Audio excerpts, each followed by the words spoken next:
రవి కాంచని చోట కవి కాంచున్, సూర్యుడు పెనిట్రేట్ కాలేని చోట కూడా కవి వెళ్ళగలడు, ఒక పోయెట్ వెళ్ళగలడు అంటాం. ఇప్పుడు ఎవరు ఎక్కడ ఏది కాంచని చోట కూడా యూట్యూబ్ పెనిట్రేట్ అయిపోద్ది. ప్రతి అంశంలో ప్రతి చోట యూట్యూబ్ అనమాట. మాకు ఏ డౌట్ వచ్చినా, ఎక్కడ ఏ డౌట్ వచ్చినా, ఎక్కడ ఏ అనుమానం వచ్చినా, ఏ సబ్జెక్ట్లో ఏది కావాలన్నా, ఎంటర్టైన్మెంట్ దగ్గర నుంచి పాలిటిక్స్ వరకు ప్రతి అంశంలో యూట్యూబ్ ఉంటుంది అనమాట. ఫోన్ ఉంటే చాలు, స్మార్ట్ ఫోన్లో యూట్యూబ్ ఆన్ చేస్తూ ఉంటాం. ప్రతి అంశం మీద క్లారిటీ. యూట్యూబ్ షార్ట్స్ వచ్చాక 1 నిమిషంలో 1.5 నిమిషంలో అనేక అంశాలు మనం తెలుసుకుంటాం అనమాట. ఒక చిన్న అంశం, ఒక పెద్ద అంశం, ఇది అది అని కాదు. న్యూస్ అనేది ఇన్స్టెంట్గా వస్తాయి యూట్యూబ్లో. న్యూసే కాదు, ఎంటర్టైన్మెంట్ కూడా ఇన్స్టెంట్గా ఉంటుంది యూట్యూబ్లో. ఈ సంవత్సరానికి యూట్యూబ్ ప్రస్థానం స్టార్ట్ అయ్యి 20 సంవత్సరాలైంది. దాదాపు 20 సంవత్సరాల నుంచి కూడా యూట్యూబ్ అనేది నిరంతరం కొనసాగుతూనే ఉందన్నమాట. తెలుసా, రోజు దాదాపు 20 మిలియన్ వీడియోస్ యూట్యూబ్లో అప్లోడ్ అవుతాయంట. ఇది యూట్యూబ్ వాళ్ళు ఇచ్చిన అఫీషియల్ డేటా అనమాట. యూట్యూబ్తో పాటు యూట్యూబ్లో కొత్తగా షార్ట్స్ స్టార్ట్ అయ్యాయి. ఈ షార్ట్స్లో ఏంటంటే ప్రతిరోజు 1.5 మినిట్ వీడియోస్ మన చేతిలోకి వస్తుంటే న్యూస్ అప్డేట్స్ దగ్గర నుంచి, పాలిటిక్స్ దగ్గర నుంచి, జోక్స్ దగ్గర నుంచి, ఫన్ దగ్గర నుంచి, వంటల దగ్గర నుంచి ఏదైనా నిమిషంలో తెలుసుకోవచ్చు అనమాట. మొత్తం మీద నిన్న యూట్యూబ్ ఒక డేటా రిలీజ్ చేస్తుంది. ఇప్పటి వరకు యూట్యూబ్లో గత 20 సంవత్సరాల్లో 20 బిలియన్ వీడియోస్ అప్లోడ్ అయ్యాయంట. యూట్యూబ్ ప్రపంచంలోనే అతిపెద్ద online streaming platform, digital streaming platform, video streaming platform అని చెప్పొచ్చు. యూట్యూబ్ షార్ట్స్ వచ్చాక యూట్యూబ్ బాగా ట్రెండ్ అవుతుందన్నమాట. యూట్యూబ్ అసలు ఎక్కడి నుంచి స్టార్ట్ అయింది? ఈ ఐడియా అంట ఒక డిన్నర్ పార్టీలో స్టార్ట్ అయింది. పేపాల్ కొలీగ్స్, పేపాల్లో పనిచేసేవాళ్ళు Steve Chen, Chad Hurley, Jawed Karim, ఈ ముగ్గురు కూడా 2005లో యూట్యూబ్ అనే ఐడియా స్టార్ట్ చేశారంట. ముఖ్యంగా జావేద్ కరీం 2005లో మీ ఎట్ ద జూ అని చెప్పి ఒక చిన్న 19 సెకండ్ క్లిప్ యాడ్ చేశారంట యూట్యూబ్లో. అది చిన్నపిల్లల కోసం ప్యారడీ అని అందరూ నవ్వుకున్నారంట. ఏదో ఫన్ గేమ్, ఇదేదో చిన్న యూట్యూబ్ అని చెప్పి. వీళ్ళు చాలా తెలివిగా యూట్యూబ్ని కొంచెం డెవలప్ చేశారు. డెవలప్ చేసిన తర్వాత అది ఇప్పుడు అతి పెద్ద వీడియో స్ట్రీమింగ్ ప్లాట్ఫామ్ అయింది. అయితే 2006లో యూట్యూబ్ని గూగుల్ కొనేసి మామూలుగా వదిలేసిందంటే వదలలేదు. దానిలో టెక్నాలజీ తీసుకొచ్చింది, యాడ్స్ తీసుకొచ్చింది, పెద్ద కంపెనీస్తో టైఅప్ అయింది, కాపీరైట్స్ తీసుకొచ్చింది. అండ్ యూట్యూబ్లో ఫిల్దీ కంటెంట్, ఏదైతే డర్టీ కంటెంట్ ఉందో అది మొత్తం తీసేసింది. 1, 2 కాదు, అన్నీ చేసింది యూట్యూబ్ కోసం గూగుల్. సో ఇప్పుడు యూట్యూబ్ నెంబర్ 1 అయిపోయింది ప్రపంచవ్యాప్తంగా. Number 1 digital streaming platform. Number 1 అని ఎలా అంటున్నావు అంటే ఎంతమంది వ్యూవర్స్ చూస్తున్నారు, ఎంత యాడ్ రెవెన్యూ వస్తుంది అని చెప్పి. రాస్ బెనెస్ అని చెప్పి ఈ మార్కెటింగ్లో టాప్ అనమాట. ఆయన ఈ మార్కెటింగ్ అనలిస్ట్.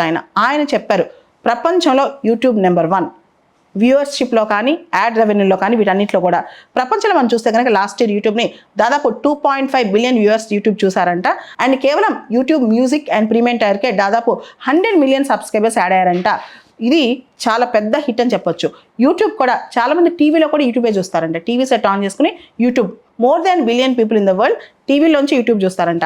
ఆ ఎక్స్పీరియన్స్ కూడా పెంచాలని చెప్పి యూట్యూబ్ చాలా కష్టపడుతుందంట. ముఖ్యంగా గూగుల్ యూట్యూబ్ పర్చేజ్ ఎంతకు చేసింది తెలుసా? 2006లో $1.65 బిలియన్. కేవలం $1.65 బిలియన్.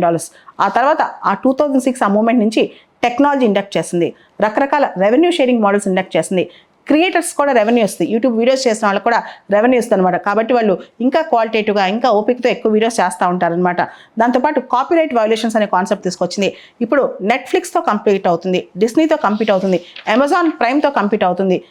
యూట్యూబ్ అనేది ఇప్పుడు ప్రపంచంలోనే ఒక top most online video streaming platform అని చెప్పొచ్చు. అయితే యూట్యూబ్లో మనం ఫేస్ చేస్తూ ఉంటాం ప్రతి ఒక్కళ్ళు.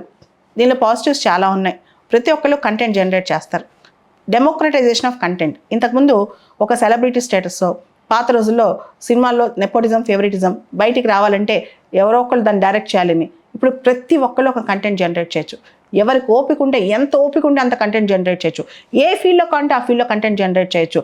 యూట్యూబ్ వచ్చిన తర్వాత ఫీల్డ్స్ కూడా బాగా పెరిగిపోయాయి. ఇంతకుముందు సినిమా రంగం, స్పోర్ట్స్ ఇలాంటివి ఉండే, కానీ యూట్యూబ్లో వంటలో పాపులర్ అయిపోతున్నారు, యూట్యూబ్లో పాడ్కాస్ట్లో పాపులర్ అయిపోతున్నారు, యూట్యూబ్లో ఎనాలిసిస్లో పాపులర్ అయిపోతున్నారు, జోక్స్లో పాపులర్ అయిపోతున్నారు, ట్రావెలింగ్ అడ్వెంచర్స్లో పాపులర్ అయిపోతున్నారు. ఇంతకుముందు నేను చిన్నప్పుడు జాగ్రఫికల్ ఛానల్, ఇలాంటి ఛానల్స్ బాగా చూసేవాళ్ళు. అంటే వీళ్ళు చాలా వరకు డిస్కవరీ ఛానల్ ఇలాంటివన్నీ చూసేవాళ్ళు అనమాట. ఇప్పుడు దానిలో కూడా అడ్వెంచర్స్ ఛానల్స్ చాలా వచ్చాయి, వైల్డ్ లైఫ్ ఛానల్స్ చాలా వచ్చాయి. 1, 2 millions and millions of diversity వచ్చేసింది యూట్యూబ్ వచ్చిన తర్వాత. డెమోక్రటైజేషన్, చిన్న పిల్లలు కూడా యూట్యూబ్ వీడియోస్ చేస్తున్నారు. సో యూట్యూబ్ అనేది కంటెంట్ డెమోక్రటైజేషన్ అయింది. అండ్ పబ్లిక్తో షేరింగ్ పెరిగిపోయింది అనమాట. మనం చూసాం, ఇంతకుముందు మనం లెక్చర్ ఇవ్వాలంటే అతి కొద్ది మందిని కూర్చోబెట్టుకుని ఇచ్చేవాళ్ళం. యూట్యూబ్ ఉన్నప్పుడు ఇంకా లైవ్లో ఎంతమంది అయినా ఒకటేసారి మనం మోనోలాగ్ కూడా ఇచ్చేసుకోవచ్చు అనమాట. అండ్ యూట్యూబ్ చాట్ ద్వారా ఇంటరాక్ట్ కూడా చేసుకోవచ్చు. అంతేకాదు యూట్యూబ్లో నెగిటివిటీ కూడా చాలా పెరిగింది. అదే ఫేక్ కంటెంట్, మిస్ఇన్ఫర్మేషన్. ఎంత పాజిటివిటీ పెరిగిందో అది కూడా బాగా పెరిగింది. యూట్యూబ్ ట్రై చేస్తున్నా సరే ఇంత కంటెంట్ని ఒకటేసారి ఎవరు సెన్సర్షిప్ చేస్తారు, ఎవరు దాన్ని ఆపుతారు, ఇదే పెద్ద క్వశ్చన్. అండ్ యూట్యూబ్ కంటెంట్ అనేది సీమ్లెస్ అనమాట. దానికి బార్డర్స్ ఉండవు, బౌండరీస్ ఉండవు. ఒక దేశం నుంచి ఇంకో దేశానికి ఎట్లయినా యాక్సెస్ చేయొచ్చు అనమాట. వీటిని ఫిల్టర్స్ పెట్టడం కూడా చాలా కష్టం. సో కాబట్టి ఎవరు పడితే వాళ్ళు కంటెంట్ జనరేట్ చేయటం, హేట్రెడ్ ప్రమోట్ చేయటం, వాయిలెన్స్ ప్రమోట్ చేయటం ఇవన్నీ చేస్తున్నారు. యూట్యూబ్ టెక్నాలజీ వాడి, ఆల్గోరిథమ్స్ వాడి, ఈవెన్ ఏఐ వాడి చాలా కంట్రోల్ చేస్తుంది. బట్ స్టిల్ దానిలో కూడా చాలా స్ప్రెడ్ అవుతుంది. ఇవన్నీ చూస్తే కనుక YouTube is going to be number 1, will be number 1 for good. అయితే యూట్యూబ్ అందరితో కంపీట్ కూడా చేస్తుంది. ఇప్పుడు మనం చూసాం ఇన్స్టాగ్రామ్ రీల్స్ ఉన్నాయి, టిక్టాక్ రీల్స్ ఉన్నాయి. వీటితో కూడా యూట్యూబ్ కంపీట్ అవుతుంది. అంటే వాటిని కంపీట్ చేస్తూ యూట్యూబ్ షార్ట్స్ కూడా వచ్చేసాయి అనమాట. సో కొత్త టెక్నాలజీ వచ్చేస్తుంది. ఇవన్నీ రావడంతో పాటు యూట్యూబ్ కూడా చాలా ముందుకెళ్తుంది. So hats off to YouTube and 20 years of journey of YouTube with 20 billion videos being uploaded in YouTube.